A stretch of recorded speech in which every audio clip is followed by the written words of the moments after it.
Matter 1. Shattered canvas. The coffee mug slipped from Serafina Vale's trembling fingers, shattering against the paint-stained concrete floor of her studio apartment. Brown liquid spread across the white tiles like watercolor bleeding into paper, the kind of organic beauty she used to capture effortlessly on canvas. Now, she couldn't even hold a cup steady. "Damn it," she whispered, sinking to her knees among the ceramic shards. 6 months. 6 months since the accident that had stolen everything from her. Her confidence, her steady hand, her ability to see the world in brush strokes and color palettes. The tremor in her right hand, a cruel reminder of the drunk driver who'd changed everything, made even the simplest tasks feel like insurmountable challenges. The eviction notice on her easel mocked her with its crisp legal language. 30 days. She had 30 days to find $3,000 for back rent, or lose the only space where she'd ever felt truly herself. The irony wasn't lost on her. Surrounded by her old paintings, masterpieces that had once sold for thousands, and now she couldn't produce so much as a decent sketch. Her phone buzzed. Probably another rejection from the galleries she'd begged to show her recent attempts. The art world had no patience for damaged goods, no matter how promising they'd once been. At 28, Serafina felt ancient, washed up, forgotten. She was still on her knees, picking up coffee-soaked ceramic pieces, when the knock came. Firm, authoritative but somehow gentle, not her landlord's aggressive pounding or her well-meaning sister's tentative taps. "Ms. Vale?" The voice carried a slight British accent, refined but warm. "My name is Kieran Blackthorne. I'm here about your paintings." Serafina froze, a shard of ceramic balanced on her palm. Blackthorne. Even in her isolated state, she knew that name. Kieran Blackthorne, the mysterious billionaire who'd revolutionized digital architecture before turning his obsession toward collecting art. Reclusive, brilliant, and rumored to have an eye for discovering talent that others overlooked. Rising unsteadily, she wiped her hands on her paint-stained jeans and opened the door. The man standing in her dingy hallway belonged in a different universe. Tall and lean, with dark hair that looked like he'd run his fingers through it, and sharp green eyes that seemed to catalog every detail. His charcoal suit probably cost more than her yearly income, yet he wore it with the casual confidence of someone who'd forgotten to notice his own wealth. "I'm sorry, but I'm not showing any new work," Serafina managed, acutely aware of her appearance. Unwashed hair in a messy bun, old paint under her fingernails, the scent of turpentine and desperation clinging to her clothes. Kieran's gaze moved past her to the canvases lining her walls, and something shifted in his expression. Not pity, she'd seen enough of that to recognize it, but something deeper. Recognition, perhaps, or hunger. "These aren't new," he said quietly, stepping closer to study a painting she'd completed just before the accident. "This is extraordinary work. The way you've captured light breaking through storm clouds." He paused, his fingers hovering inches from the canvas. "It's as if you've painted hope itself." Serafina's throat tightened. That painting, After the Storm, had been her breakthrough piece, the one that had convinced her she might actually make it as an artist. Now it felt like a relic from someone else's life. "I don't paint anymore," she said, the words tasting like ash. Kieran turned to study her face with the same intensity he'd given her artwork. Why? The simple question undid something inside her chest. Not what happened or when will you start again, just why. As if he genuinely couldn't comprehend a world where someone would voluntarily stop creating something so beautiful. "Because I can't," she whispered, holding up her right hand. The tremor was barely visible, but to an artist it might as well have been an earthquake. "My hand shakes. I can't control a brush anymore. Everything I try to create comes out broken." Instead of the sympathy she expected, Kieran moved closer, his presence filling the small space between them. "Show me." "What?" "Show me something broken that you've created." "I want to see." Serafina laughed, the sound sharp and humorless. "You want to see my failures? Trust me, they're not worth a billionaire's time. I'll be the judge of that." He gestured toward the easel in the corner, where a half-finished canvas sat abandoned. "Please." Against her better judgment, Serafina found herself walking to the easel. The painting was meant to be a simple landscape, rolling hills under a sunset sky. But her unsteady hand had turned the straight lines wavy, the controlled brushstrokes erratic. She'd thrown her brush across the room in frustration weeks ago. Kieran studied the canvas for a long moment, his head tilted slightly. Then, to her amazement, he smiled. Not the polite, uncomfortable smile she was used to, but something genuine and wondering. "You see imperfection," he said softly. "I see movement, life. These hills aren't static, they're breathing. The sky isn't just hanging there, it's dancing." He looked at her, those green eyes intense. "You haven't lost your gift, Serafina. You've discovered a new one." The use of her first name sent an unexpected shiver through her. "You don't understand. I used to be able to create exactly what I envisioned. Now everything comes out wrong. Wrong according to whom?" Kieran stepped closer, close enough that she could smell his cologne. Something warm and expensive that made her think of midnight conversations and promises whispered in the dark. The greatest artists in history were often called wrong in their time. Van Gogh, Pollock, Picasso, all of them created things the world initially couldn't understand. "This isn't innovation," Serafina protested. "This is just broken." Kieran reached out slowly, giving her time to pull away, and gently took her trembling right hand in both of his. His skin was warm, his touch surprisingly gentle for hands that she imagined spent more time with keyboards and contracts than human connection. "What if I told you I could help you see this differently?" His voice was low, intimate, as if they were sharing secrets instead of standing in her disaster of a studio. "What if we could find a way to make this beautiful together?" Serafina's breath caught. Something in his tone, in the way he held her damaged hand like it was precious rather than pitiful, made her chest tight with an emotion she couldn't name. Hope, maybe, or something even more dangerous. "I don't even know you," she whispered, but she didn't pull her hand away. "Then let me change that." Kieran's thumb brushed across her knuckles, and she could swear she felt steadier in that moment than she had in months. "Let me show you what I see when I look at your work. Let me help you understand that what you call broken, I call breathtaking." The eviction notice crinkled in the breeze from her open window, reminding her of reality. This man was a billionaire collector, and she was a washed-up artist who couldn't afford rent. Whatever he was offering, it was probably too good to be true. But when he looked at her like that, like she was a masterpiece, he'd been searching for his whole life. She found herself wanting to believe in impossible things. "What exactly are you proposing?" she asked, her voice barely above a whisper. Kieran smiled, and it transformed his entire face from handsome to devastating. "Partnership, patronage, a chance to rediscover what makes your art extraordinary." He paused, his eyes holding hers. "A chance for both of us to create something beautiful." And despite every rational thought screaming warnings in her head, Serafina found herself nodding. Because sometimes, when you're drowning, you don't question the hand that reaches down to pull you up. You just hold on and hope they're strong enough to save you both.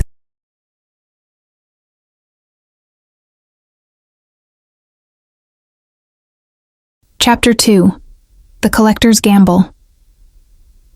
The next morning arrived with autumn rain drumming against Serafina's windows, matching the nervous rhythm of her heart. She'd barely slept, replaying every moment of Kieran Blackthorne's unexpected visit.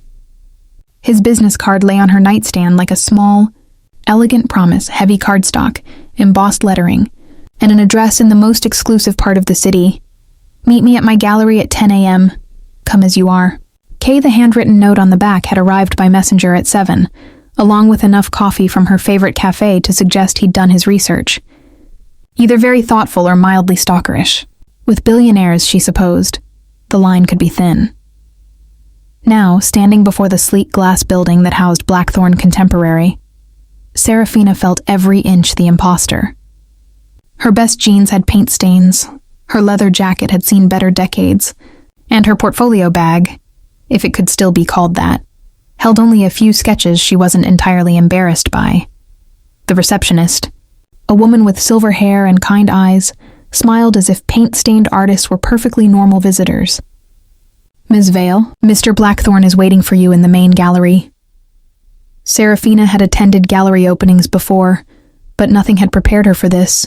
The space was vast and pristine, with soaring white walls that showcased each piece like a sacred artifact. Her breath caught as she recognized several paintings she'd only seen in art history books. A Monet she'd studied in college, a Rothko that made her chest ache with its depth. Overwhelming, isn't it? Kieran's voice came from behind her, warm with understanding. I felt the same way the first time I walked into a gallery. Like I was an intruder in a temple. She turned to find him watching her with those penetrating green eyes. Today, he wore dark jeans and a charcoal sweater that hugged his lean frame, somehow managing to look both casual and impossibly expensive. More approachable than yesterday, but no less devastating to her equilibrium. "This is incredible," she managed. "I had no idea you had pieces like these. Most people assume I collect for status. Investment portfolios disguised as culture." He moved beside her, close enough that she caught that intoxicating scent again. "The truth is simpler. I collect what moves me, what makes me feel less alone in the world." There was something in his voice, a loneliness that echoed her own, that made her look at him more carefully. Despite the perfect life his wealth suggested, Kieran Blackthorne carried shadows in his eyes. "Is that why you came to see my work? Because it made you feel less alone?" Instead of answering directly, he led her deeper into the gallery. "Tell me about After the Storm." The question surprised her. "What do you want to know?" "Everything. What inspired it? What were you feeling when you painted it?" They stopped before a bench in the center of the gallery, surrounded by masterpieces that had survived centuries. Serafina perched on the edge, suddenly feeling the weight of sharing something so personal. "I painted it after my mother died," she said quietly. "She'd been sick for months, and I spent that time watching her fade away. When it was over, I felt empty, hollowed out. But then one morning, I saw this incredible sunrise breaking through storm clouds outside my window. And I thought about how she always said the most beautiful things came after the darkest times." Kieran listened with complete attention, his presence steady and grounding. "The light in that painting, it's not just hope. It's hard-won peace. You really see all that in brushstrokes?" She studied his profile, trying to understand this man who collected beauty and spoke about art like poetry. "I see truth, raw, honest emotion that most people spend their lives trying to hide." He turned to meet her gaze. "That's what I collect, Serafina. Not paintings, truth." The intensity in his voice made her pulse quicken. "What truth do you see in my recent work? The broken pieces?" "Resilience," he said without hesitation. "Adaptation, the refusal to surrender even when everything feels impossible." He shifted closer, his knee brushing hers. "Your new style isn't a limitation, it's evolution." That's a very generous way of looking at artistic failure. Is it failure if it creates something unique and meaningful? Kieran's hand covered hers on the bench, warm and steadying. "I've been thinking about your situation all night. About what you need and what I can offer." Serafina's breath caught. "And what conclusion did you reach?" "I want to commission you for a series. 12 paintings, your choice of subjects, your new style, full creative freedom." His thumb traced across her knuckles, a gesture that was becoming dangerously addictive. "In exchange, I'll cover your living expenses, provide a proper studio, and pay enough to secure your future for the next 2 years." The offer was so generous it felt like a dream. Or a trap. "What's the catch?" Kieran's smile was rueful. "You've learned not to trust good fortune. I understand that instinct." He stood, walking to the floor-to-ceiling windows that overlooked the city. "The catch is that I want to be involved in the process. Not directing your work, but witnessing it. Understanding how you translate emotion into color and form. You want to watch me paint? I want to understand you," he said simply, turning back to her. "Your art is deeply personal, and I think mine should be too. I want to commission not just paintings, but a connection, a collaboration of sorts." The vulnerability in his admission made her chest tight. This wasn't just about business or charity. There was something deeper here, something that scared and thrilled her in equal measure. "Why me?" she asked. "You could have your pick of any artist in the world." Kieran returned to the bench, but instead of sitting beside her, he knelt on one knee, bringing himself to her eye level. The gesture was intimate, almost reverent, and it made her feel precious in a way she'd forgotten was possible. Because when I look at your work, I see someone who understands that beauty and brokenness aren't opposites. They're partners. Someone who's learned that the most profound art comes from the places where we've been shattered and rebuilt ourselves. His hands framed her face gently, his touch impossibly tender. Because you paint with your whole heart, even when that heart is wounded. Serafina felt tears prick her eyes. You barely know me. Then teach me, he whispered. Let me learn who you are through your art. Let me help you see yourself the way I see you. And how do you see me? His green eyes were soft, serious, filled with something that made her pulse race. As someone extraordinary who's forgotten her own worth. As an artist whose best work might still be ahead of her. His thumbs brushed across her cheekbones. As a woman, I'd very much like to know better. The gallery around them faded away, leaving only the intensity of his gaze and the warmth of his touch. Serafina felt something shift inside her chest, a crack in the walls she'd built around her broken dreams. This is crazy, she whispered. The best things usually are. Kieran's smile was soft, hopeful. What do you say, Serafina? Will you let me help you create something beautiful? And despite every rational voice in her head, despite the voice that whispered about billionaires and artists and power imbalances, she found herself nodding. Because sometimes, when someone looks at your broken pieces and calls them beautiful, you let them try to put you back together. Even if you're terrified they might drop you along the way.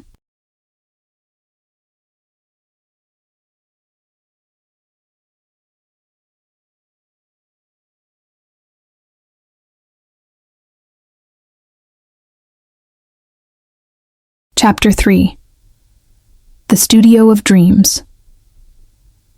3 days later, Serafina stood in the doorway of what Kieran called a small workspace, feeling like Alice tumbling down the rabbit hole. The converted warehouse space in the arts district was larger than most people's homes, with soaring ceilings, massive windows that captured perfect natural light, and enough room to house a dozen easels. Small? She asked, her voice echoing in the cavernous space. Kieran emerged from behind a partition, carrying 2 cups of coffee. He'd shed his suit jacket, and his rolled-up sleeves revealed forearms that made her thoughts drift in decidedly unprofessional directions. I may have understated things slightly. Slightly? Serafina walked deeper into the studio, running her fingers along a pristine easel that probably cost more than her car. Kieran, this is incredible, but I can't accept all this. It's too much. It's an investment, he said, offering her coffee in a mug that actually matched, a luxury she'd forgotten existed. In your art. In what we might create together. That phrase, what we might create together, sent a familiar shiver through her. Everything about this situation felt surreal, like she'd stepped into someone else's life, someone worthy of spaces like this, of patrons who believed in impossible dreams. I brought supplies, Kieran continued, gesturing to a wall lined with pristine art materials. But I didn't want to assume what you preferred. We can get anything else you need. Serafina approached the supply wall with something approaching reverence. Tubes of paint and colors she'd only dreamed of owning, brushes of every size and texture, canvases stretched to perfection. Her fingers trembled as she touched a tube of cerulean blue. Not from her injury this time, but from pure overwhelm. This is more than some galleries have in their entire inventory, she whispered. Then, it should be enough for you to explore whatever directions call to you. Kieran set his coffee aside and moved closer, his presence warm and steady behind her. No restrictions. No expectations beyond honesty. She turned to face him, acutely aware of how close they stood in the vast space. What if I disappoint you? What if I can't create anything worth this investment? Impossible, he said with quiet conviction. You have a lot of faith in someone whose hand shakes when she tries to draw a straight line. Instead of answering with words, Kieran reached for her right hand, the one she'd grown to hate for its unreliability. His touch was gentle but sure as he guided her palm to rest flat against his chest, over his heart. Feel that? He asked softly. His heartbeat was strong and slightly rapid beneath her palm, matching the rhythm of her own pulse. Yes, that's not perfectly steady either, It speeds up when I'm nervous or excited or... His eyes held hers. When I'm standing close to someone who matters to me. The admission hung between them, intimate and dangerous. Serafina knew she should step back, maintain professional boundaries, remember that this was essentially her employer. Instead, she found herself studying the way his dark lashes framed those remarkable green eyes. Your heart isn't supposed to be steady when you're creating, Kieran continued, his voice low and warm. It's supposed to be alive, racing with possibility. Is that your heart racing now? The question slipped out before she could stop it, bold and unlike her usual careful self. Yes. No hesitation, no pretense, just honest truth that made her knees weak. They stood there for a moment, her palm against his chest, his hand covering hers, surrounded by enough art supplies to fuel a lifetime of creation. The air between them felt charged with possibility, artistic and otherwise. A sharp knock on the studio door broke the spell. Kieran stepped back, and Serafina immediately missed his warmth. "That'll be Vivian," he said, running a hand through his hair. "My gallery manager. She's been dying to meet you." The woman who entered was elegant and sharp-eyed, with silver hair cut in a precise bob, and the kind of effortless style that spoke of expensive simplicity. She looked like she'd stepped from the pages of a fashion magazine, but her smile was genuinely warm when she spotted Serafina.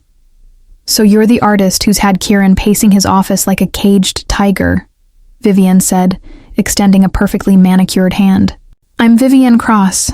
I've been managing Kieran's gallery for 5 years, and I've never seen him this excited about a new collaboration." Heat rose in Serafina's cheeks. "He's been very generous with his support. Generous is putting it mildly.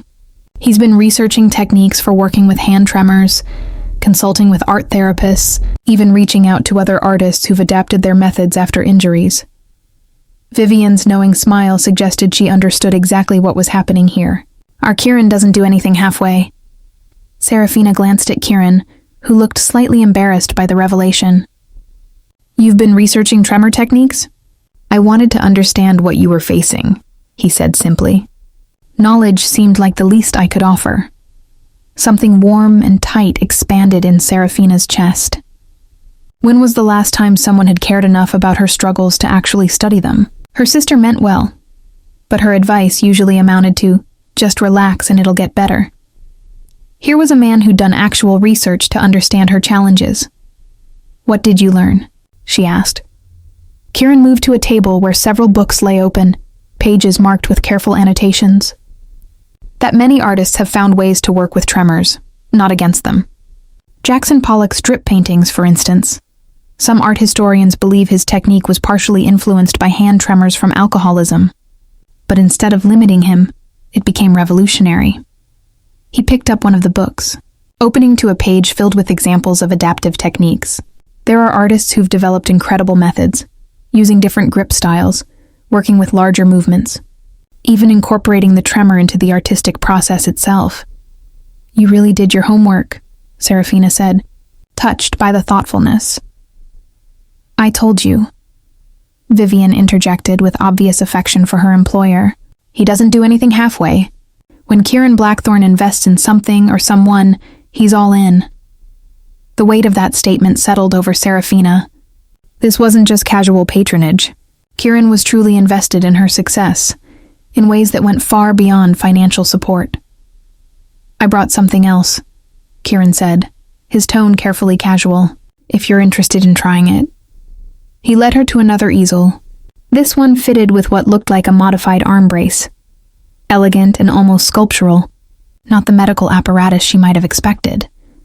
"It's called a stabilization system," he explained. "Designed specifically for artists. It doesn't restrict movement, just provides gentle support when you need it." Serafina approached the device with curiosity and a flutter of hope.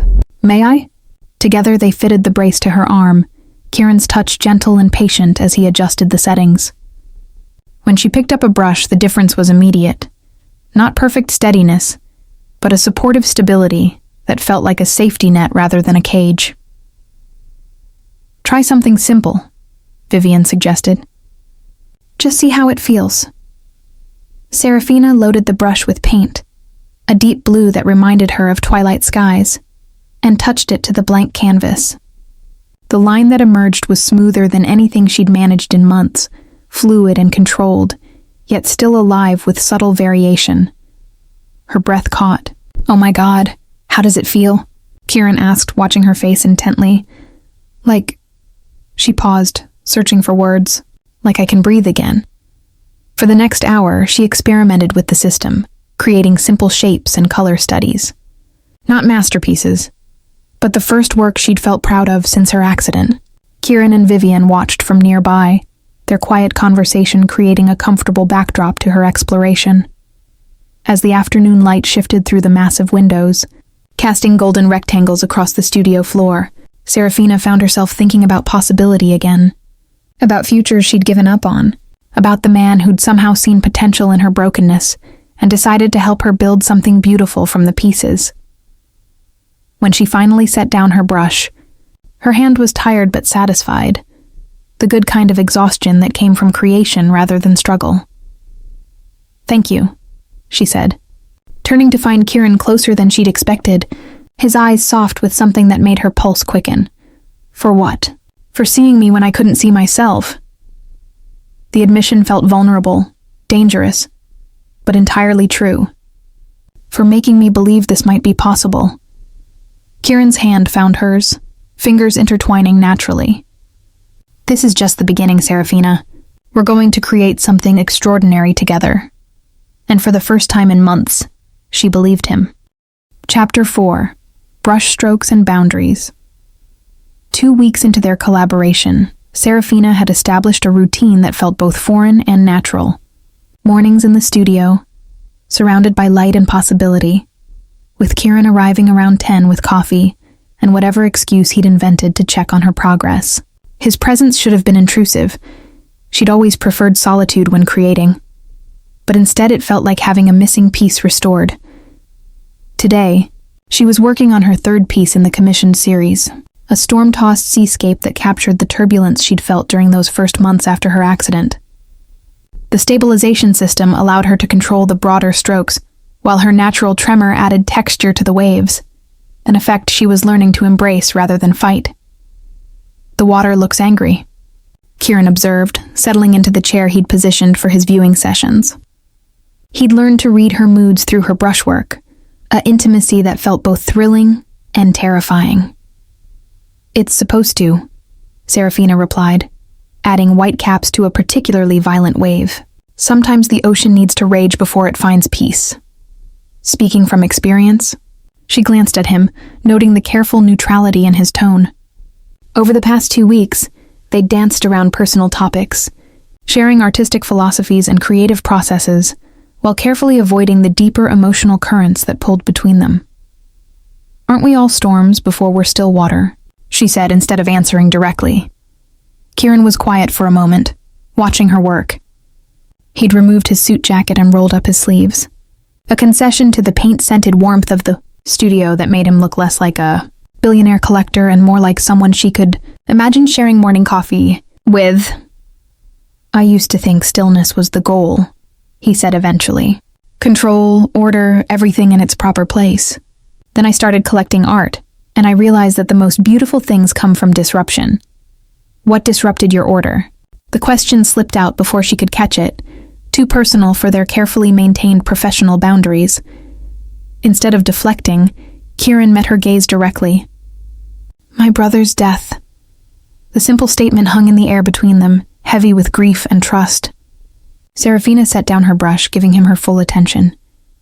"I'm sorry," she said softly. "I shouldn't have pried." "You didn't pry. You asked an honest question." Kieran's fingers traced the arm of his chair, an unconscious gesture that spoke of nervous energy.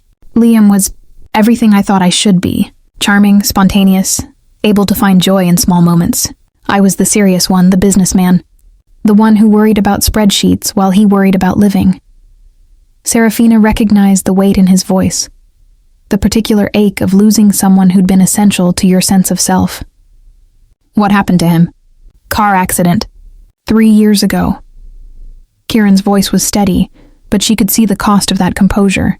One moment he was texting me about some ridiculous plan to backpack through Europe, and the next...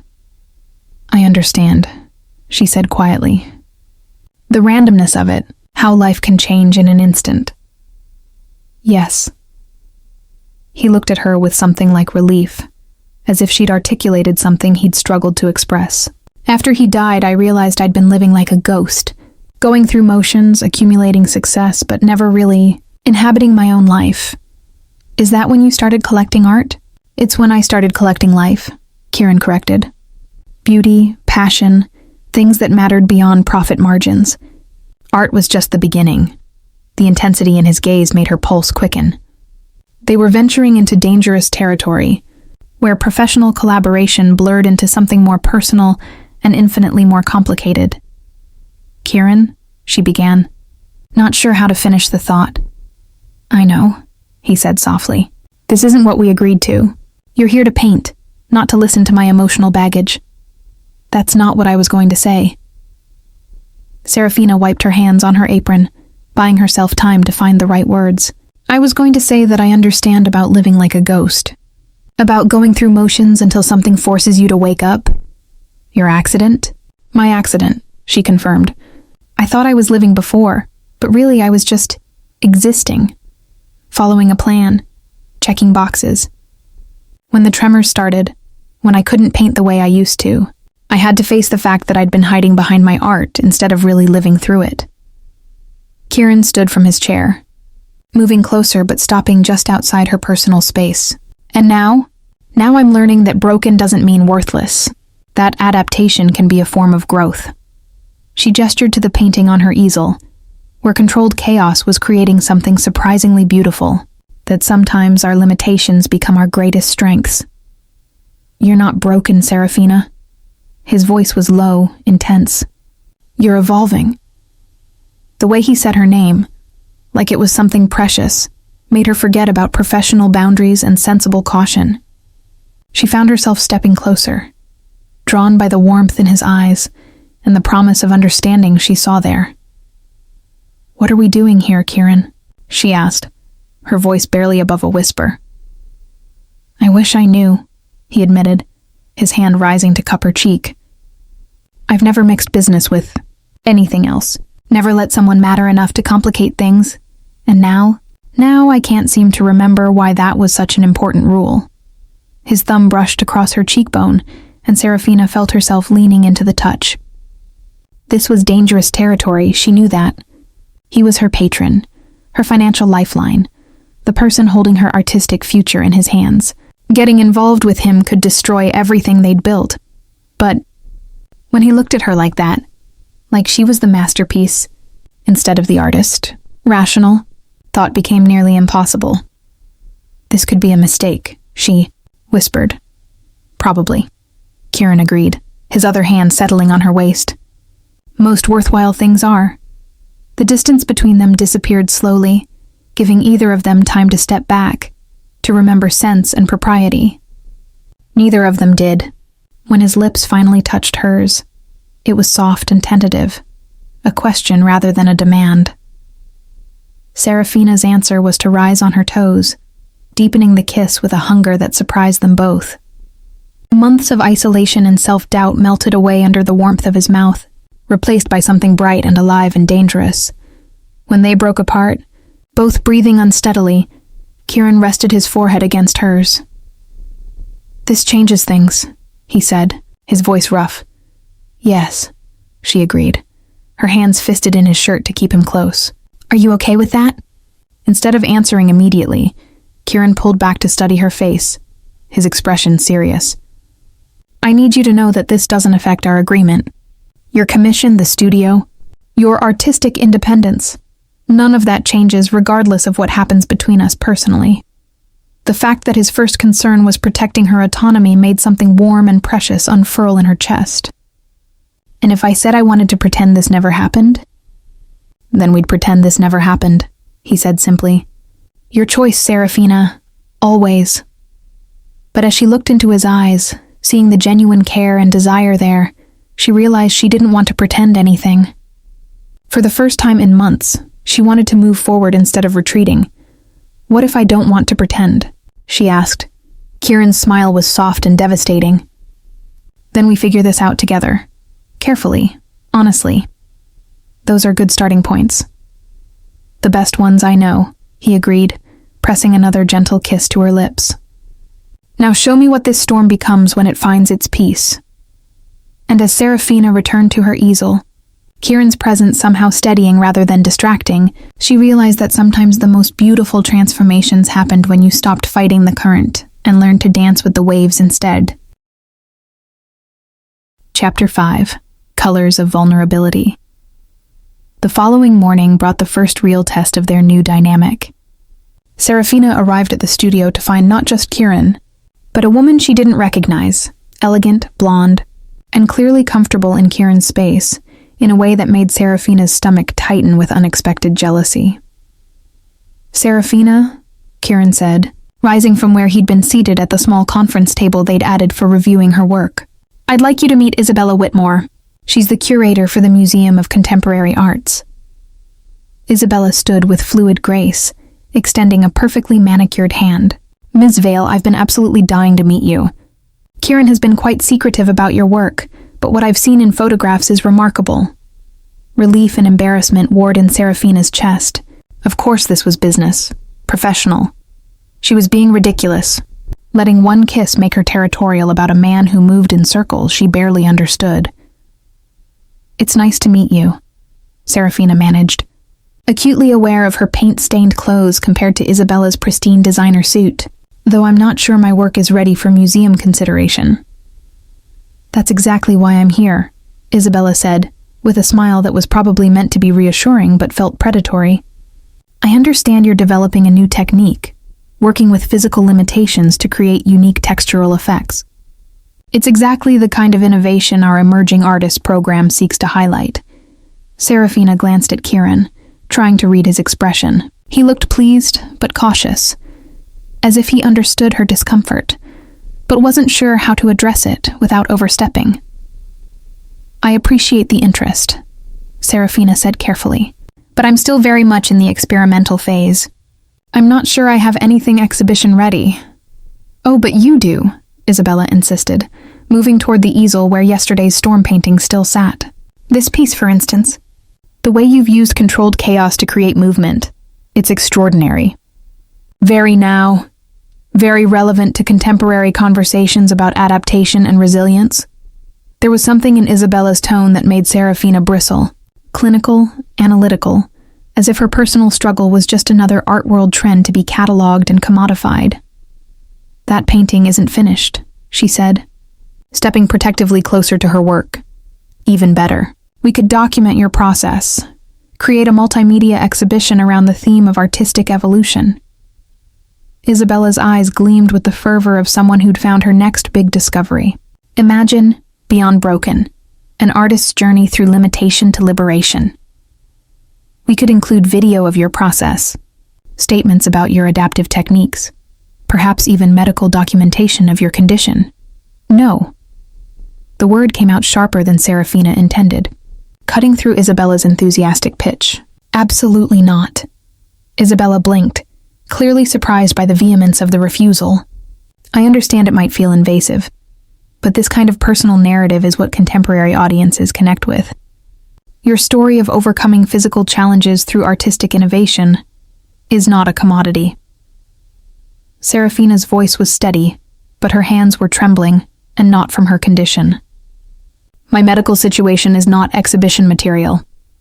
"Serafina," Kieran said quietly, stepping closer. "No one's suggesting anything you're not comfortable with," but Isabella wasn't finished. "I think you're misunderstanding the opportunity here. This could establish you as a major voice in disability arts, open doors that might otherwise remain closed. With Kieran's backing and the museum's platform." "I said no." Serafina turned away from the easel, from Isabella's calculating gaze, from the sudden feeling that she was being dissected rather than appreciated. "My work stands on its own merit, not as inspiration porn for people who want to feel better about their own lives." The silence that followed was thick with tension. Isabella looked affronted, Kieran looked concerned, and Serafina felt like she was drowning in the spotlight she'd never asked for. "Perhaps we should discuss this another time," Kieran said diplomatically. "Isabella, thank you for coming by. I'll be in touch about other opportunities that might be a better fit." Isabella's smile was tight as she gathered her things. "Of course. Ms. Vale, I hope you'll reconsider. Opportunities like this don't come along often, especially for artists in your situation." After she left, the studio felt too quiet. Serafina stood with her back to Kieran, staring at her storm painting and wondering if she'd just made a massive professional mistake. "You were right to refuse," Kieran said finally. She turned to face him, surprised. "Was I?" She was offering a museum exhibition. That's most artists' dream, not on those terms. His expression was serious, almost angry. "Your art isn't a sob story, Serafina. It's not inspiration for people who want to feel good about themselves for 5 minutes before going back to their comfortable lives." The validation in his voice made her chest tight. I don't want to be the poster child for overcoming adversity. I want to be an artist who happens to have tremors, not a tremor patient who happens to make art." Kieran crossed the distance between them, his hands settling gently on her shoulders. "Then that's exactly what you'll be. Your work is powerful because it's honest, not because it's tragic. But what if she's right?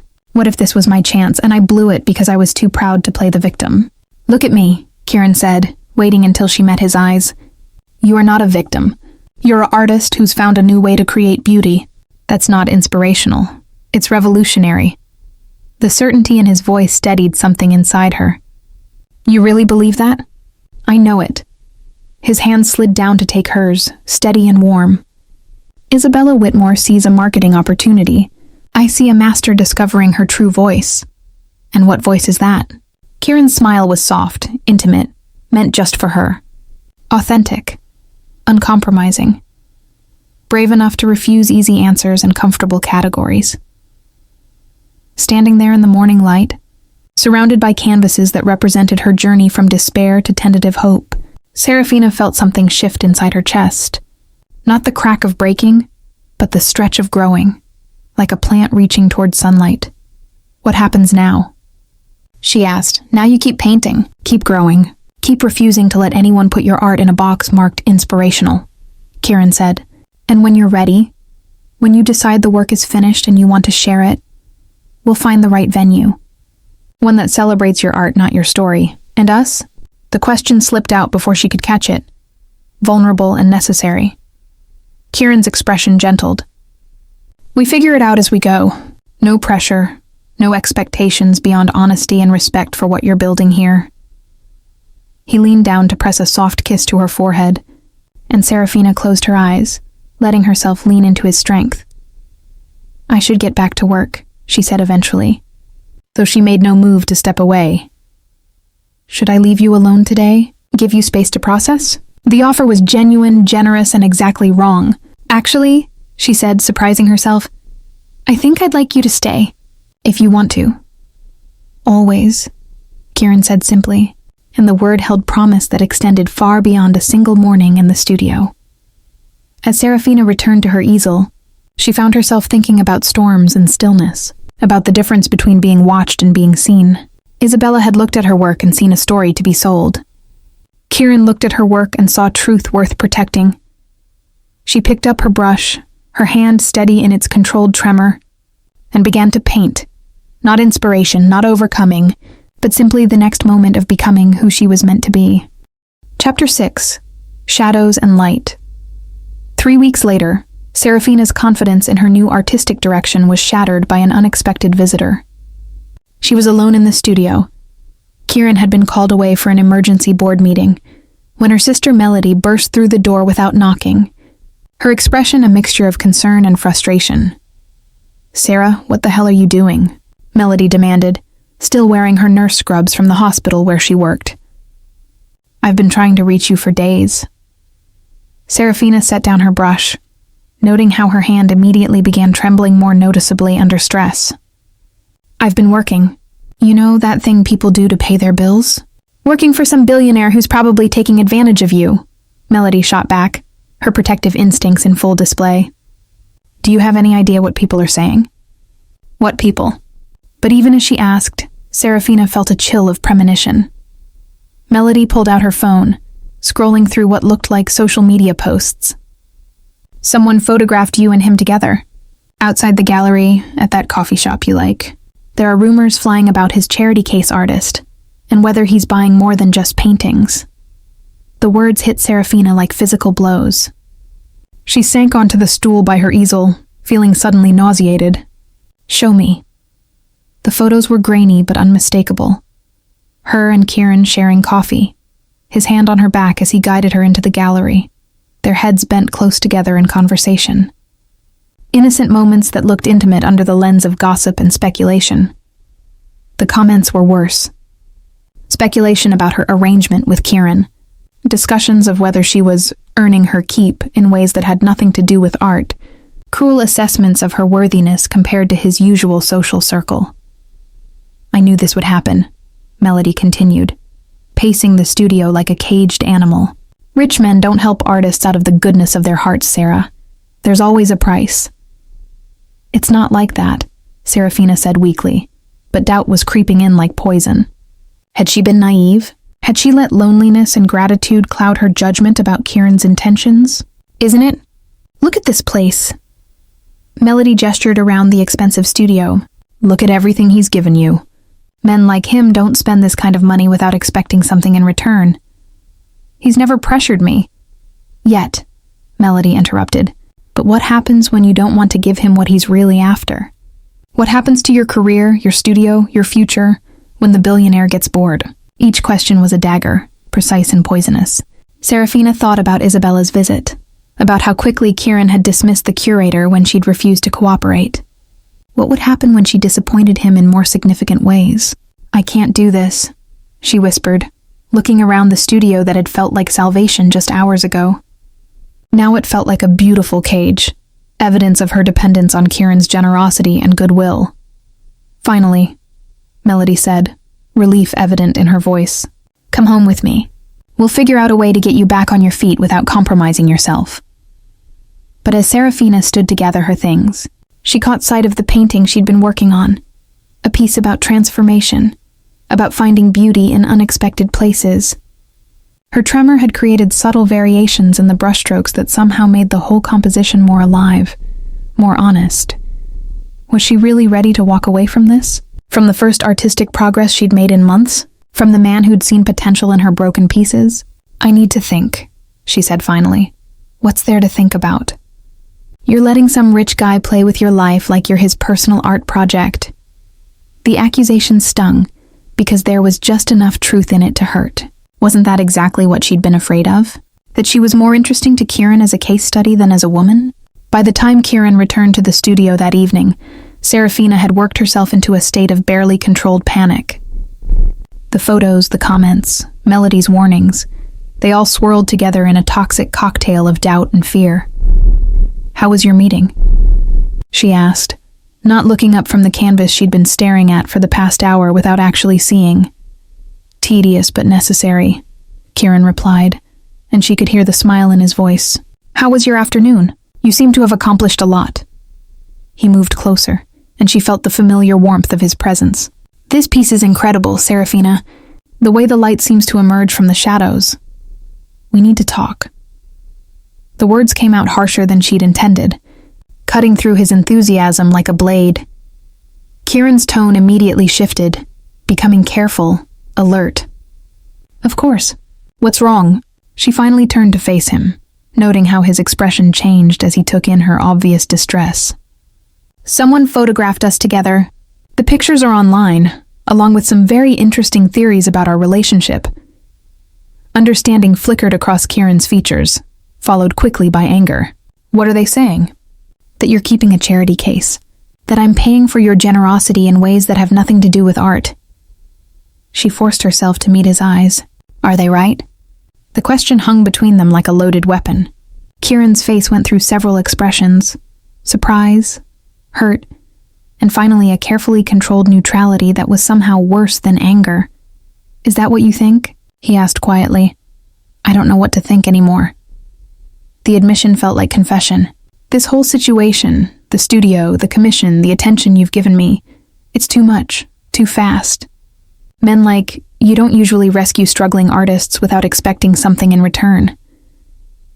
Men like me, Kieran repeated, his voice flat.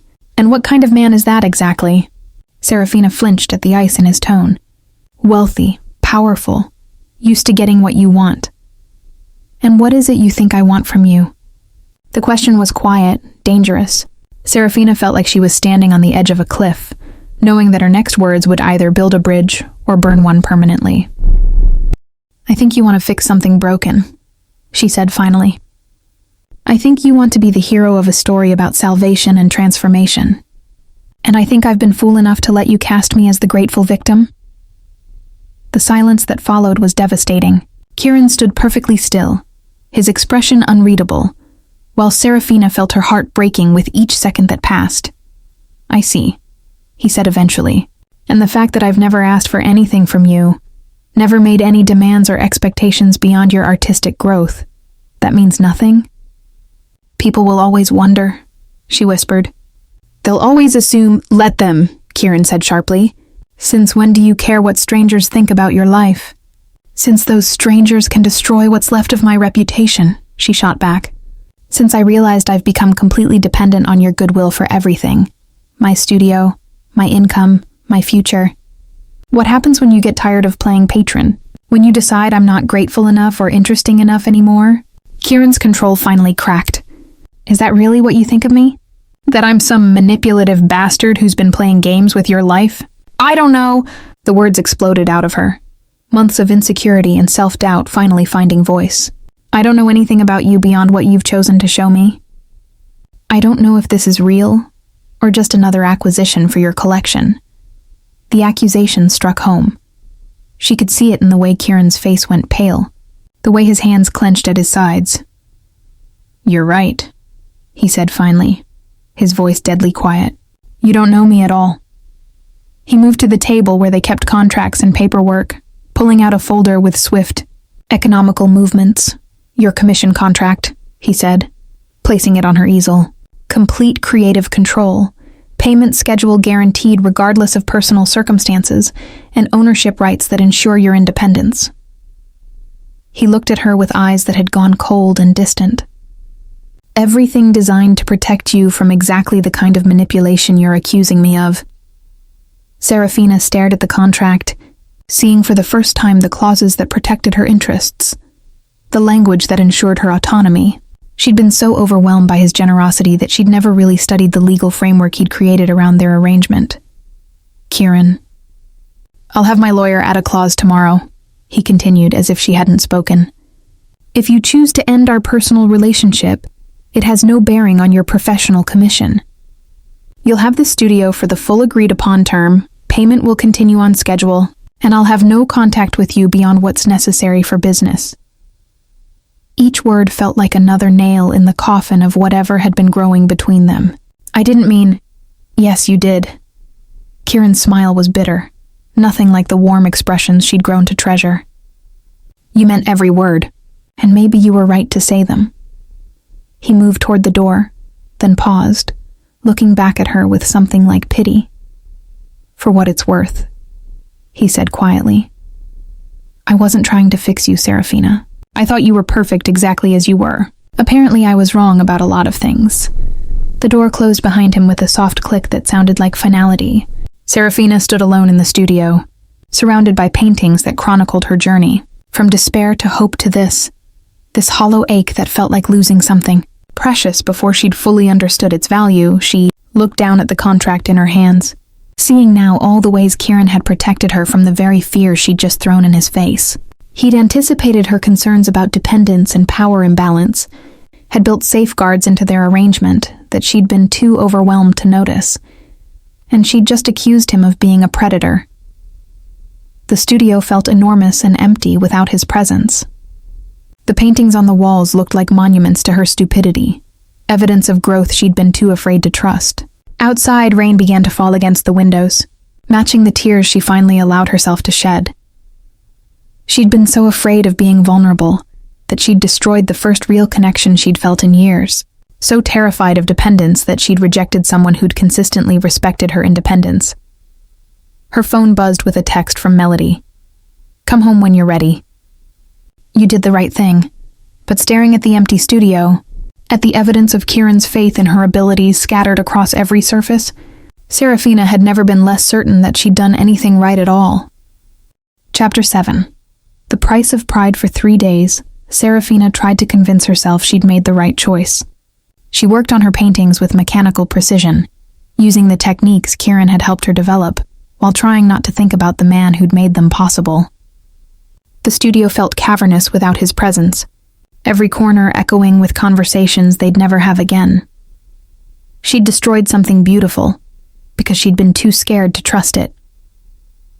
On the 4th morning, Vivienne appeared at the studio door with coffee and an expression that suggested she wasn't taking no for an answer.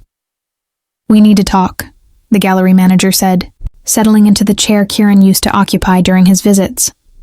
"If this is about the contract modifications, I already signed them," Serafina said without looking up from her canvas. "Your client is protected from any further accusations of impropriety." "My client," Vivienne said dryly, "is currently holed up in his penthouse, alternating between fury and self-recrimination. He hasn't been to the office in 3 days, which is unprecedented, and he's been asking me to research every artist who's ever worked with adaptive techniques." Despite herself, Serafina looked up. "What? Oh yes. Apparently he's convinced that he somehow failed you, that he didn't provide adequate resources or support for your transition to new methods." Vivienne's tone was carefully neutral. "He's particularly fixated on finding you a new patron, someone who can provide opportunities without the complications of personal involvement." Something cold settled in Serafina's stomach. "He's looking to replace himself?" "He's looking to give you what he thinks you want, complete independence from him." Vivienne sipped her coffee with studied casualness. "Though I have to say, for someone who supposedly used you as a charity case, he's being remarkably thorough about ensuring your continued success without him." The guilt Serafina had been suppressing for days crashed over her like a wave. "Vivienne, I never meant—" "Oh, I know exactly what you meant," the older woman interrupted. "You meant that you're terrified of being vulnerable with someone who has more power than you do. You meant that you'd rather destroy something precious than risk being hurt by it." The accuracy of the assessment stung. It wasn't that simple, wasn't it? Vivienne set down her coffee and fixed Serafina with a stare that felt like being dissected. "Let me tell you something about Kieran Blackthorne, since you clearly don't know the man you just eviscerated." She stood, moving to study one of Serafina's recent paintings. 5 years ago, when he hired me to manage his gallery, I was a washed-up curator who'd made some very public mistakes.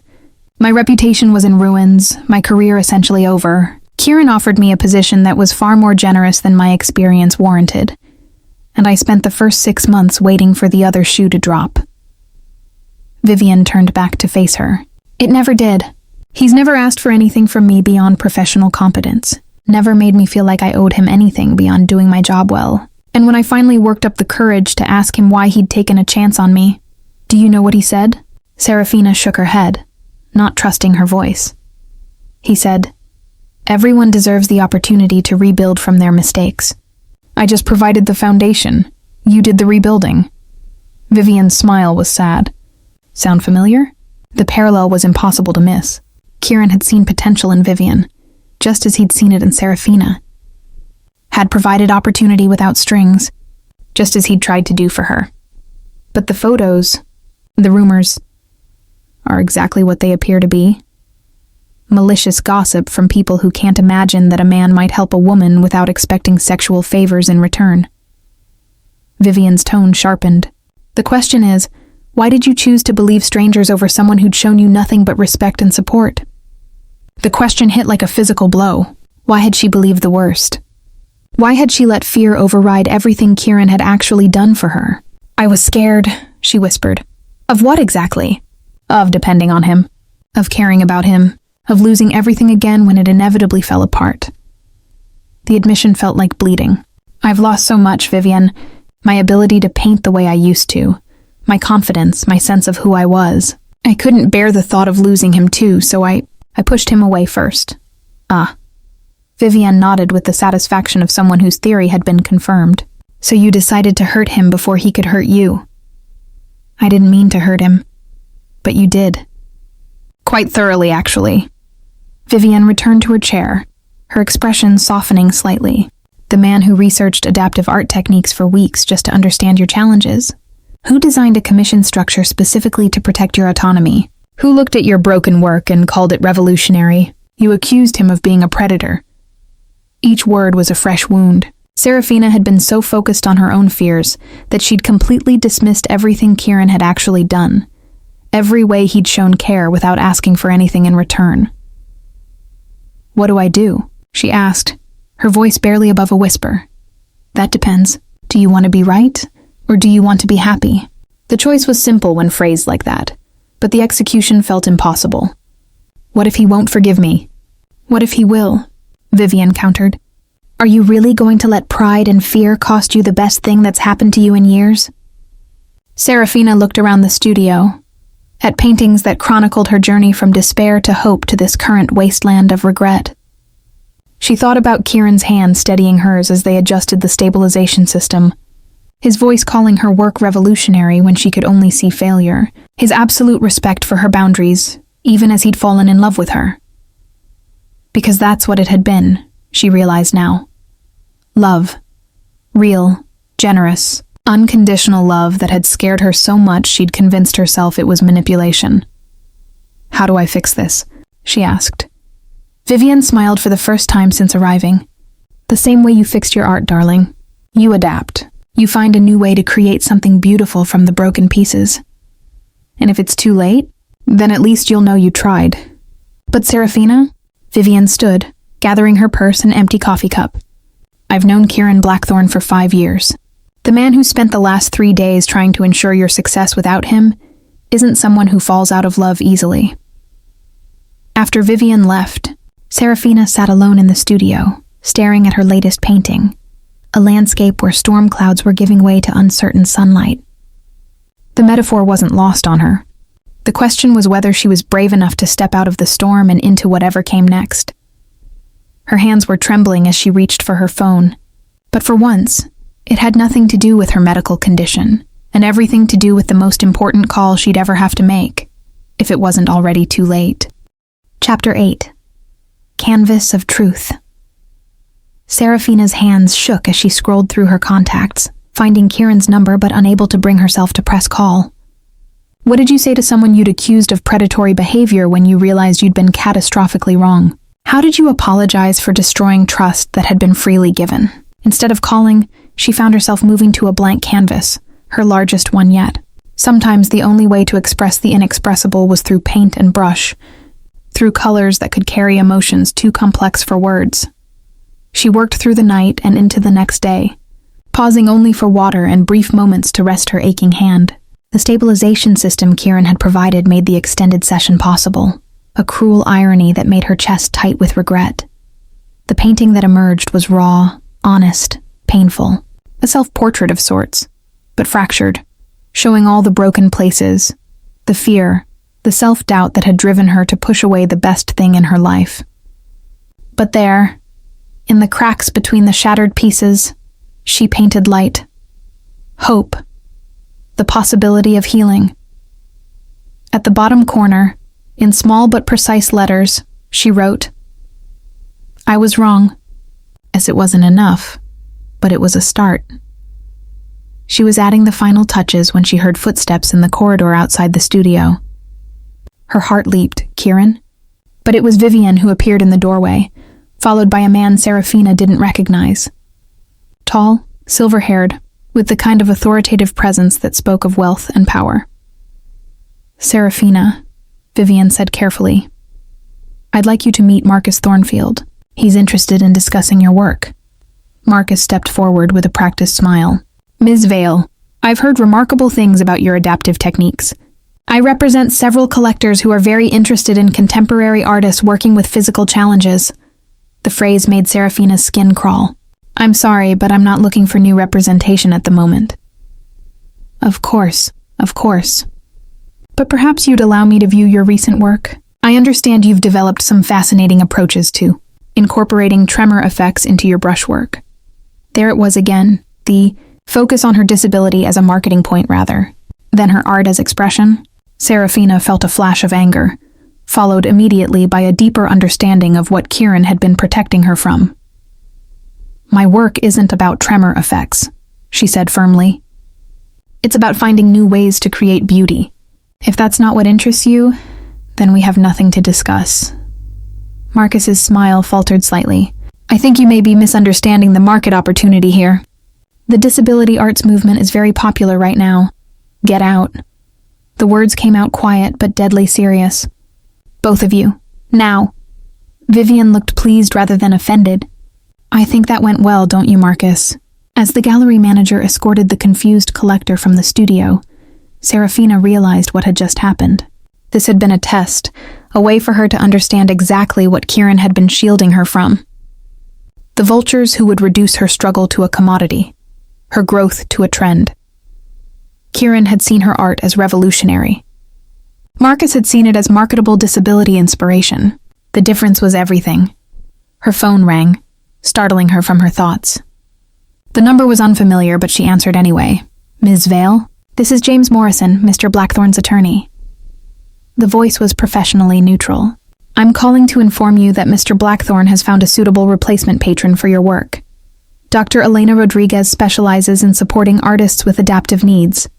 She's prepared to take over your commission under the same terms as your current contract." The words hit Serafina like physical blows. He was replacing himself, actually following through on his threat to remove himself from her life entirely. When would this transition take place?" "At your convenience, Ms. Vale. Mr. Blackthorne wants to ensure there's no disruption to your work. Dr. Rodriguez is available to meet with you tomorrow if you're amenable." Tomorrow. Kieran was moving to erase himself from her life in less than 24 hours. May I speak with Mr. Blackthorne directly, before any transition takes place?" "I'm afraid Mr. Blackthorne was quite specific that all communication should go through his representatives. He felt it would be more comfortable for you. More comfortable for her, or more bearable for him. Either way, the message was clear. Kieran was done with her. Completely, professionally, permanently done. "I understand," she managed. "Please tell Dr. Rodriguez I'll contact her soon." After hanging up, Serafina stared at her self-portrait, at the message she'd written in the corner that no one would ever see. Too little, too late, delivered to empty air. She was contemplating the wreckage of her choices when her phone buzzed with a text from an unknown number. "If you're serious about the message in your painting, the penthouse rooftop garden at midnight, Vivienne." Somehow, the gallery manager had seen her painting, understood its meaning, and was offering her one last chance. Serafina looked at the clock. 8 p.m. 4 hours to decide whether she was brave enough to face the man she'd wounded, whether she could find words worthy of the love she'd thrown away. 4 hours to choose between safety and the possibility of something beautiful. Chapter 9. Midnight Confessions. The elevator to Kieran's penthouse felt like a vertical mile, each floor marking another opportunity for Serafina to lose her nerve and retreat. She clutched her portfolio case, containing the self-portrait that had become her confessional, and tried to steady her breathing. The rooftop garden was a revelation, even in the darkness. Strings of soft lights created pathways between carefully tended plantings, and the city sparkled below like a carpet of stars. But Serafina only had eyes for the figure standing at the far edge of the space, silhouetted against the skyline. Kieran didn't turn when she approached, though she was certain he'd heard her footsteps on the gravel path. "Vivian said you had something to show me," he said, his voice carefully neutral. "Though I should mention that Dr. Rodriguez is eager to begin working with you. She has some excellent connections in the adaptive arts community." The formal politeness was worse than anger would have been. This was Kieran at his most protected, surrounded by walls she'd helped him build. "I don't want to work with Dr. Rodriguez," Serafina said quietly. "Why not? She's exactly what you were looking for, a patron without personal complications." "Because I don't want a patron without personal complications." She moved closer, noting how his shoulders tensed. "I want you. Now he did turn, and the pain in his green eyes nearly brought her to her knees. You made your feelings about me very clear, Serafina. I'm a manipulative billionaire who sees you as a charity case. Why would you want to continue that arrangement? Because I was wrong. The words came out steadier than she'd expected. Completely, catastrophically wrong. Kieran's laugh was bitter. Were you? Or are you just realizing that independence isn't as comfortable as dependence? The accusation stung, but she deserved it. May I show you something? Without waiting for permission, she opened her portfolio and withdrew the self-portrait, setting it on the nearby bench where the garden lights illuminated it clearly. Kieran approached slowly, his expression shifting as he took in the raw honesty of the piece. She'd painted herself fractured, broken, but not defeated. In the spaces between the cracks, light streamed through, not healing exactly, but the possibility of it. It's called The Fool Who Almost Lost Everything, she said softly. And the message at the bottom isn't a signature. It's an apology. He studied the painting for a long moment, his face unreadable. It's extraordinary work. Dr. Rodriguez will be very pleased with your progress. Damn Dr. Rodriguez, Serafina said with enough vehemence to make him look up in surprise. I don't want her support or her connections or her expertise in adaptive arts. I want you, Kieran, not as a patron, not as a collector, but as the man who saw beauty in my broken pieces when I could only see failure. You accused me of using you, he said quietly, but she could hear the crack in his composure. Of playing games with your life. I was terrified, she admitted, moving closer despite the warning in his posture. I was so scared of being vulnerable with you that I convinced myself you had ulterior motives. I let my fear turn your generosity into manipulation, your care into control. Kieran was quiet for a long moment, his gaze moving between her and the painting. Fear I could understand, but you didn't just doubt my intentions, Serafina. You doubted my character. You looked at everything I'd done for you and decided it was predatory. The pain in his voice nearly undid her. You're right, I did. And I was wrong. Not just mistaken. Completely, utterly wrong about who you are and what you wanted from me. What I wanted, Kieran said, his voice rough with emotion, was to see you flourish. To watch you rediscover your confidence and create art that would take people's breath away. What I wanted was to be worthy of the trust you placed in me when you let me into your world. You were worthy, she whispered. You are worthy.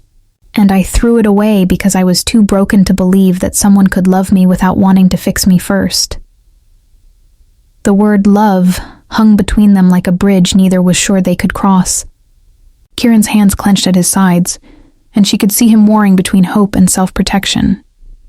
How do I know you won't run again the next time someone plants doubt in your mind? He asked. How do I trust that you won't decide I'm the villain in your story the moment things get complicated? It was a fair question, and one she'd been asking herself. You don't, she said simply. Just like I don't know for certain that you won't get tired of my insecurities and my tremors, and my tendency to self-destruct when things get too good. She stepped closer, close enough to see the flecks of gold in his green eyes. But I'm willing to risk it. To risk being vulnerable with you, being dependent on you, caring about you so much that losing you would destroy me. Because the alternative, living without you, is destroying me anyway. Kieran's resolve was cracking. She could see it in the way his breathing had changed, the way his hands had started to reach for her before stopping himself. The rumors, the gossip, none of that has changed, he said. If anything, it'll get worse if we're together publicly. Let it, she said with a fierceness that surprised them both. Let them speculate and judge and reduce what we have to something ugly. I know the truth, that you saw an artist where I saw only damaged goods. That you offered support without strings when I expected manipulation. That you respected my boundaries even when I was too scared to trust them. She reached for his hands, relief flooding through her when he didn't pull away. I know that what we have is real and rare and worth fighting for. And I'm ready to fight, Kieran. For you. For us. For whatever we can build together. His thumb brushed across her knuckles, the same gentle touch that had steadied her that first day in the studio. I've been miserable without you, he admitted.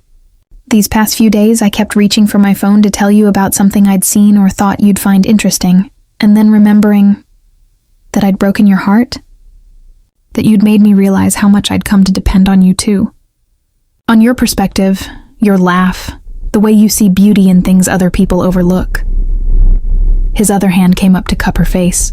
I was terrified of losing you, and then I lost you anyway because I wasn't brave enough to fight for what we had.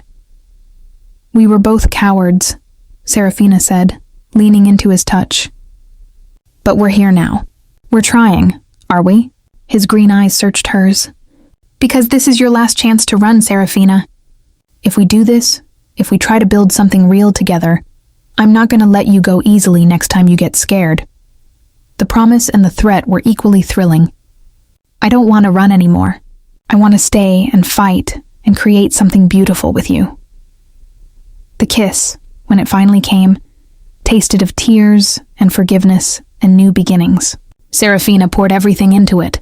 Her apologies, her love, her commitment to being brave enough to deserve what he was offering. When they broke apart, both breathing unsteadily, Kieran rested his forehead against hers. I have conditions, he said softly. Name them. No more running. No more assuming the worst without talking to me first. No more letting other people's opinions matter more than what you know to be true. Done, she agreed without hesitation. My conditions. No more trying to protect me from my own choices. No more sacrificing what you want to give me what you think I need. And no more Dr. Rodriguez. Kieran's smile was the first genuine one she'd seen from him in days. Definitely no more Dr. Rodriguez. They sat on the bench beside her painting, surrounded by the garden Kieran had created on his rooftop. Another example of his ability to find beauty in unexpected places. Serafina curled against his side, marveling at how perfectly she fit there. What happens now? She asked. Now you finish your commission series, Kieran said, pressing a kiss to the top of her head. And I stop pretending I'm objective about your work. And us? Us we figure out as we go, carefully, honestly, with a lot more communication and a lot less fear. Serafina tilted her head to look at him. I love you, she said, the words feeling both terrifying and inevitable. I should have said it before, but I was too scared. I love you too, he replied, his arms tightening around her. Broken pieces, tremors, self-destructive tendencies and all. That's a lot to take on. Worth it, Kieran said simply. All of it. Every complicated, beautiful, maddening part of loving you is worth it. As they sat together under the stars, surrounded by the evidence of Kieran's faith in growing things, Serafina felt something settle in her chest. Not the absence of fear. She suspected that would always be part of her, but the presence of something stronger. Hope. Trust. The radical belief that sometimes, when you're brave enough to be vulnerable, the person you're vulnerable with proves worthy of the gift. I want to paint this, she said suddenly. The garden? This moment. This feeling. The way love looks when it's been broken and rebuilt. She looked up at him, her heart full of possibility. Will you pose for me? Kieran's smile was soft, intimate, full of the promise of tomorrows they'd create together. Always. Chapter 10. Masterpiece in progress. 3 months later, Serafina stood before her completed commission series, 12 paintings that chronicled a journey from despair to healing to love. The final piece, the one she'd painted in Kieran's garden that night, showed 2 figures intertwined under starlight, their edges blurred together until it was impossible to tell where one ended and the other began. Ready? Kieran asked, adjusting his tie nervously. Tonight was the private showing for selected collectors and critics, the official debut of what Vivienne had dubbed the Transformation Series. No, Serafina admitted, smoothing her black dress with hands that trembled only slightly. But I'm going anyway. The gallery was perfect, intimate, sophisticated, with lighting that made each painting glow like a jewel. Serafina's work filled the main exhibition space, and seeing it displayed with such care and reverence made her chest tight with pride and terror. The guests began arriving shortly after 7, a carefully curated mix of collectors, critics, and other artists. Serafina recognized several faces from art magazines, people whose opinions could make or break careers. Breathe, Kieran murmured beside her, his hand warm on the small of her back. They're going to love it. And if they don't? Then they're idiots with no appreciation for revolutionary art, he said firmly. Making her smile despite her nerves, Dr. Helena Vasquez, the renowned art critic from Art Forum, approached first, her expression thoughtful as she studied the storm painting that had started it all. The brushwork here is extraordinary, she said to Serafina. There's a quality of controlled chaos that speaks to resilience, to finding strength within limitation. How did you develop this technique? For a moment, Serafina was tempted to deflect, to give some vague answer about artistic evolution. But then she caught Kieran's encouraging nod and decided on honesty instead. I have a hand tremor, she said simply. What you're seeing as controlled chaos is actually me learning to work with my body's limitations instead of against them. Dr. Vasquez's eyes lit up with genuine interest. Fascinating. So rather than seeing the tremor as an impediment, you've incorporated it as a stylistic element. Exactly. My condition changed how I could create, so I had to find new ways to make beauty. And this one? The critic moved to the garden painting, the intimate portrait of love rebuilt from broken pieces. Serafina glanced at Kieran, who was watching with obvious pride. That's about learning that vulnerability isn't weakness. That sometimes the most beautiful things come from being brave enough to let someone see all your broken places. It's stunning work. Ms. Vale. Deeply personal, yet universally resonant. Dr. Vasquez smiled warmly. I'll be featuring this series in our next issue. As the evening progressed, Serafina found herself relaxing into conversations about technique and inspiration, discovering that most people were genuinely interested in her artistic journey, rather than seeking to exploit her personal struggles. When collectors expressed interest in her work, it was because they found it moving, not because they wanted to own a piece of inspiration porn. You're a natural at this, Vivian said, appearing with champagne and a satisfied smile. 3 pieces already have serious buyers interested. Really? Really? Though Kieran's threatened to outbid anyone who wants the garden piece. Serafina laughed, looking around the gallery until she spotted Kieran deep in conversation with a potential collector. Even from across the room, she could see his passion as he described her work, his genuine belief in her talent. He's been incredible through all of this, she said to Vivian. He loves you, the gallery manager replied simply. And more importantly, he respects you. That's rarer than you might think in our world. As the evening wound down, Serafina found herself standing before her self-portrait, the one she'd painted during those dark days of regret and self-recrimination. No one's shown interest in this one, she said when Kieran joined her. That's because it's not for sale, he replied, slipping his arms around her from behind. Some things are too precious to be owned by strangers. She leaned back against his chest, marveling at how safe she felt in his embrace. What will you do with it?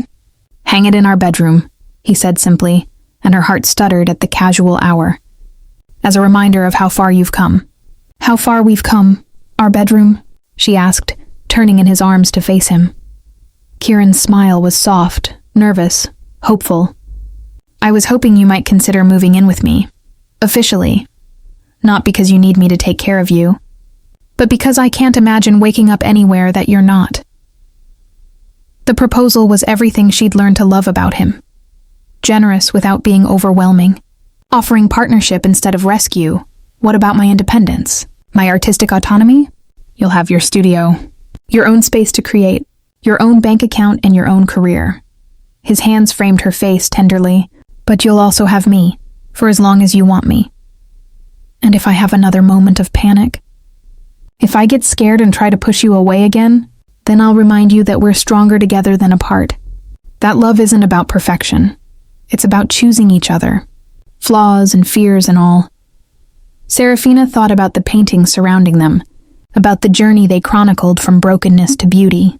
She thought about the man who'd seen potential in her tremors, who'd built her a foundation to rebuild on, who'd loved her through her worst moment of self-doubt. Yes, she said, the word feeling like a promise.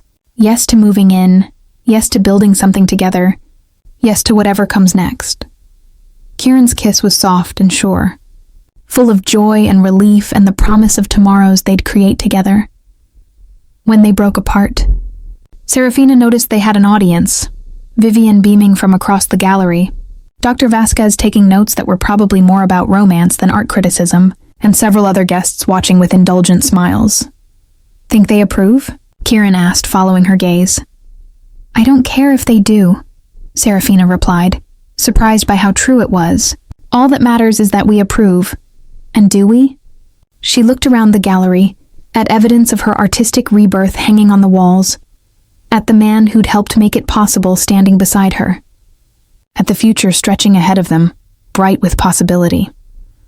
"We more than approve," she said. "We're perfect." Chapter 11.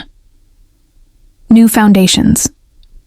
6 months later, Serafina woke up in Kieran's penthouse, their penthouse now, to the scent of coffee and the sound of rain against the windows. Through the floor-to-ceiling glass, the city looked washed clean, full of promise. Her studio took up half of the second floor, flooded with natural light and equipped with everything she could possibly need. But more importantly, it was hers. A space where she could create without pressure, where her tremors had become part of her signature style, rather than a limitation to overcome. She found Kieran in the kitchen, already dressed for work but clearly in no hurry to leave. He looked up when she appeared, his smile warm and intimate in the way that still made her pulse quicken. "Morning, beautiful," he said, offering her a mug of perfectly prepared coffee. "How did you sleep?" "Like someone who's exactly where she belongs," she replied, accepting both the coffee and the kiss he pressed to her temple. It had taken time to adjust to living together, to navigating the space between independence and partnership. There had been moments of friction, old fears resurfacing, boundaries being negotiated and renegotiated. But they'd learned to talk through the difficult moments instead of running from them, to choose trust over self-protection. "I have news," Kieran said, his tone carefully neutral in the way that meant he was excited but trying not to overwhelm her. "Good news or bad news?" "Good news. Very good news." He pulled out his phone, showing her an email from the Museum of Contemporary Arts. Not Isabella's department, but the main exhibition committee. Serafina read quickly, her eyes widening as she processed the content. "They want to do a solo exhibition? Of my work? 30 pieces over 6 months. Full retrospective of your adaptive technique development, plus new commissions." Kieran was practically vibrating with contained excitement. "They're calling it Beauty in Adaptation, the Art of Serafina Vale." The title was perfect, focusing on her artistic evolution rather than her medical condition, celebrating adaptation as strength rather than accommodation. "This is incredible," she breathed, then looked up at him suspiciously. "You didn't pull strings to make this happen, did you?" Kieran's expression was mock-offended. "I am wounded by your lack of faith in my ability to keep my hands out of your career. Kieran, I swear on my brother's memory that I had nothing to do with this beyond being transparently biased when anyone asks my opinion of your work," he said solemnly. "This is all you, Serafina. Your talent, your growth, your refusal to let limitations define you." She believed him. More than that, she was proud of herself for believing him, for trusting his word instead of looking for hidden manipulations. "There's more," Kieran continued, his smile turning mischievous. "The Times wants to do a feature article about your artistic journey, your technique, your upcoming exhibition. And they specifically requested to interview us together. About how collaboration between artist and collector can foster innovation without compromising artistic integrity." Serafina raised an eyebrow. "They want to talk about us?" "They want to talk about us as a case study in ethical patronage, how personal relationships can enhance rather than complicate, professional ones when there's mutual respect and clear boundaries." The irony wasn't lost on her. They'd become the poster couple for exactly the kind of relationship she'd been terrified they were. "Entering, what do you think?" Kieran asked. "Ready to go public officially?" She considered it, thinking about the gossip and speculation that had driven her to near panic months ago. It seemed smaller now, less important than the truth of what they'd built together. "I think," she said slowly, "that it's time to stop caring what strangers think about our love story." "Our love story," Kieran repeated, his voice soft with wonder. I like the sound of that. Good, because you're stuck with it. She moved closer, setting down her coffee to frame his face with her hands. Stuck with me, actually. Tremors and insecurities and artistic temperament and all. Best deal I ever made, he said, leaning down to capture her lips, in a kiss that tasted of coffee and promises and the particular sweetness of love that had been tested and emerged stronger. They were interrupted by the buzzing of Serafina's phone, a text from Vivian that made her laugh out loud. What? Kieran asked. Vivian says the Times photographer wants to do the shoot in my studio, with me actually painting while you watch. She wants to know if we can recreate that intimate creative energy that makes everyone who sees you together believe in love again. Kieran groaned. Vivian has been reading too many romance novels. Or maybe, Serafina said, pulling him toward the stairs that led to her studio, we're just that obvious about being disgustingly happy together. I can live with obvious, he said, following her eagerly. Especially if it means watching you create magic. In the studio, morning light painted everything golden. Serafina's latest painting, a commission for a private collector who'd specifically requested her adaptive technique, waited on the easel, half-finished but already breathtaking. What do you see when you watch me paint? She asked, preparing her palette. Kieran settled into his watching chair, the one that had become his designated spot for observing her process. I see someone who's learned to make beauty from limitation, someone who's turned what could have been an ending into a beginning.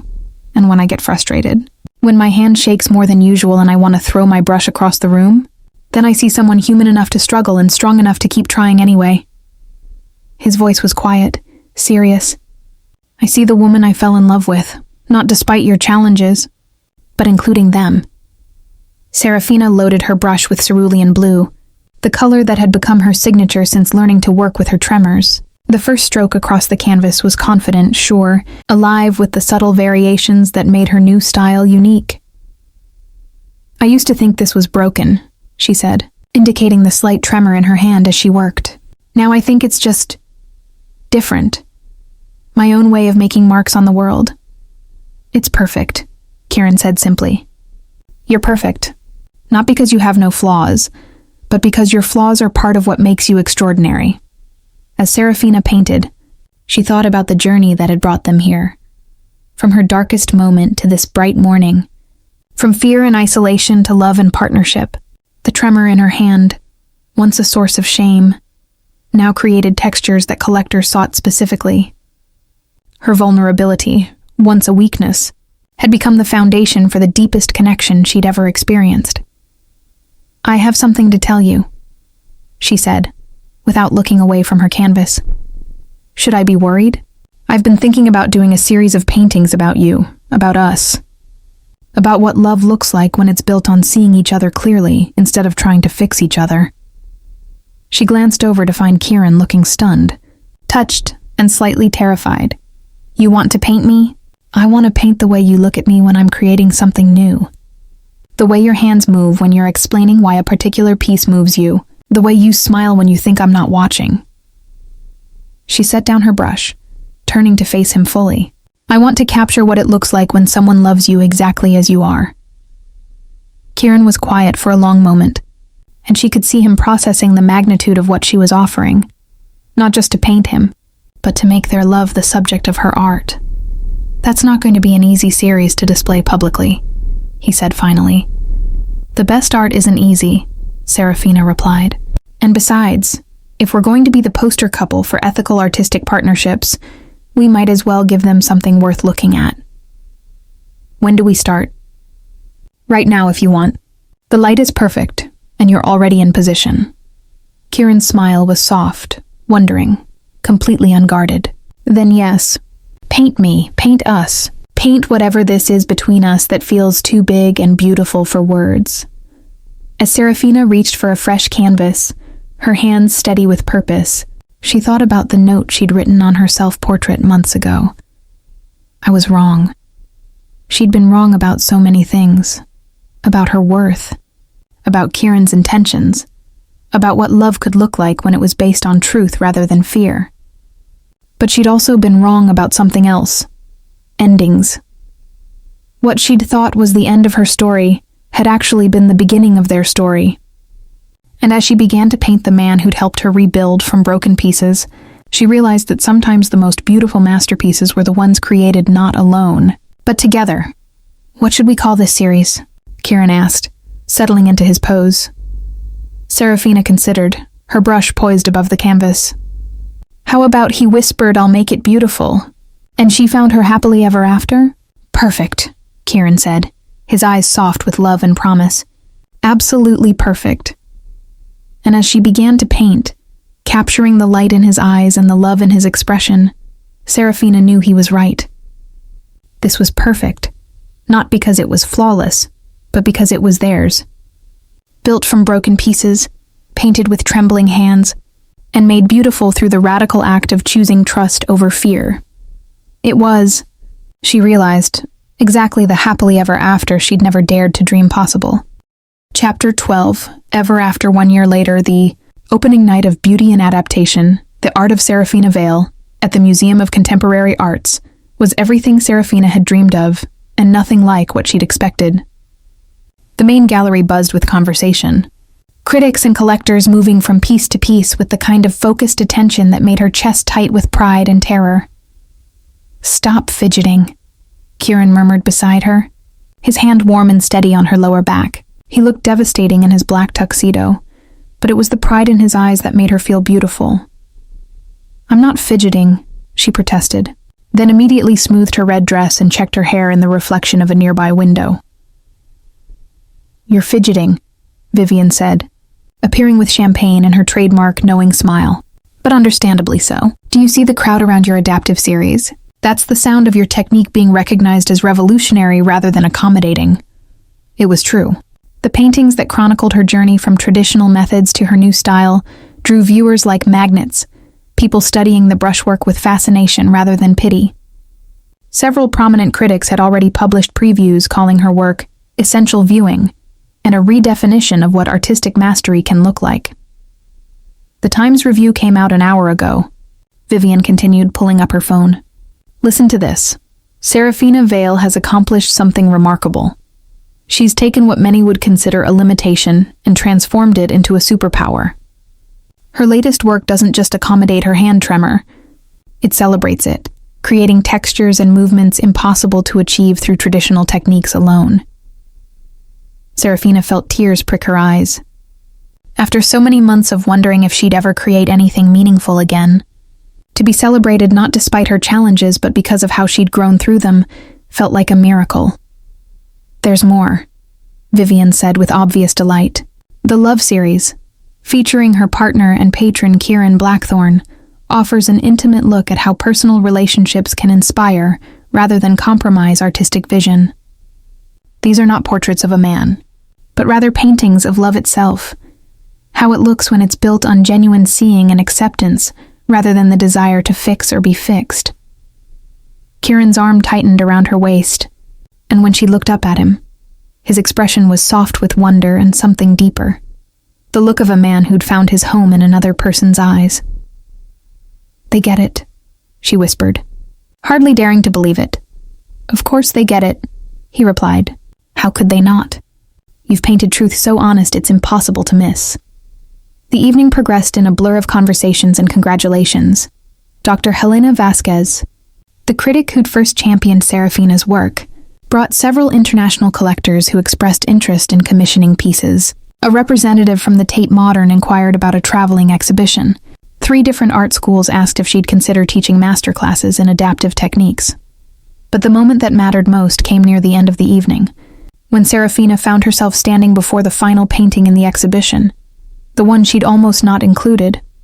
It was a self-portrait, but unlike the fractured piece she'd painted in her darkest moment, this one showed her whole, confident paintbrush in hand with her characteristic slight tremor visible in the brushstrokes. But more than that, it showed her happy, genuinely, radiantly happy in a way she'd never thought to paint before meeting Kieran. "This one's my favorite," said a voice behind her, and she turned to find Marcus Thornfield, the collector who'd tried to exploit her disability as a marketing angle nearly a year ago. "Mr. Thornfield," she said coolly, I'm surprised to see you here. I wanted to apologize, he said, looking genuinely uncomfortable, and to admit that I completely misunderstood your work when we first met. I was looking for inspiration porn, and you were creating something far more sophisticated. Art that happens to come from personal experience, rather than art that exists to make that experience palatable to others. It was, Serafina realized, exactly the distinction she'd been trying to articulate for months. I appreciate that, she said simply. Would you consider allowing me to commission a piece, not about your condition, but simply your work, whatever moves you to create? The request was everything his first approach hadn't been: respectful, open-ended, focused on her art, rather than her story. I'll consider it, she said, and meant it. As the evening wound down, Serafina found herself back where she'd started, standing with Kieran before her self-portrait, marveling at how much had changed in the span of a single year. Do you remember what you told me that first day in the gallery? She asked. About collecting truth rather than paintings? I remember everything about that first day, Kieran replied, including how terrified you were that I was too good to be true. And now? Now I know you were right to be careful, but I also know that sometimes, when you're brave enough to trust something that seems too good to be true, it turns out to be exactly as good as it appears. Serafina leaned against his side, feeling the solid warmth of him, the steady presence that had helped her rebuild her entire sense of self. I have something to tell you, she said. She felt him tense slightly, old habits from the early days when her announcements often involved fear or retreat. Good something or bad something? He asked. Good something. Very good something. She turned to face him fully, her heart racing with excitement and anticipation. The Guggenheim wants to acquire 3 pieces from this exhibition for their permanent collection. Kieran's face lit up with joy and pride. Serafina, that's incredible. Which pieces? The storm painting, the first one you ever saw. The garden piece from our rooftop that night. And, she paused, savoring the moment, this self-portrait. The museum wants to own your happiness, he said softly, and the way he phrased it made her chest tight with emotion. Our happiness, she corrected. Because none of this would exist without you. Not the art, not the confidence, not the woman who was brave enough to paint herself whole. Kieran's hands framed her face, his thumbs brushing across her cheekbones in the gesture that had become their signature of tenderness. You did this, Serafina. You chose to trust me, chose to trust yourself, chose to keep creating even when it felt impossible. All I did was provide the space for you to become who you already were. You did more than that, she insisted. You saw me when I couldn't see myself. You believed in me when I'd given up believing. You loved me through my worst moment and celebrated with me through my best ones. And I plan to keep doing that for the next 60 years or so, he said, his voice taking on a tone she'd never heard before, nervous, hopeful, determined. 60 years? She asked, her pulse quickening as he stepped back slightly, his hand reaching into his jacket pocket. Give or take a few decades, he said, dropping to one knee right there in the gallery, surrounded by her paintings and the lingering guests who immediately began to notice what was happening. The ring he pulled from his pocket was perfect, a vintage piece with a stone that caught the gallery, lights and threw them back in brilliant sparkles. Classic but unique, like everything else he'd chosen for her. Serafina Vale, he said, his voice carrying clearly through the suddenly quiet gallery. Will you marry me? Will you let me spend the rest of my life watching you create beautiful things? Will you trust me to love you through whatever comes next? Tremors and triumphs, good reviews and bad days, artistic breakthroughs and creative blocks? The tears came freely now, along with laughter and a joy so complete it felt like flying. Around them, she was vaguely aware of applause and camera flashes. But all that mattered was the man kneeling before her, offering her a future built on exactly the foundation she'd always dreamed of. Love that saw her clearly and chose her anyway. Yes, she said, loudly enough for everyone to hear. Yes to all of it, to marriage and partnership, and creating beautiful things together for the next 60 years. The kiss that followed was soft and sure, full of promises and the particular sweetness of love that had been tested by doubt and emerged stronger.